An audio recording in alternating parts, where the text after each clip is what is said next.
Maak geld aanlyn met net jou foon en wifi.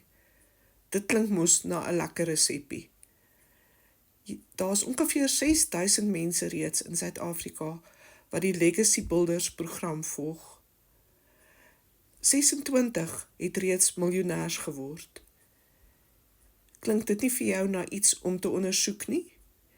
Dit is aanlyn en daar is geen risiko nie. Ek het begin aangesien ek moontlik my huis kan verloor en dan op straat mag sit.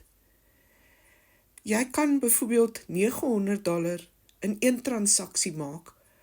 Dit is tans ongeveer R15.200. Is dit nie meer as wat baie mense maandeliks verdien nie? En dit is net die tippie van die ysberg. Daar lê nog baie meer voor wat jy kan doen. As jy wil weet hoe, stuur asseblief vir my 'n WhatsApp na die nommer wat jy hierbo sien, of skryf 6000 in die comments.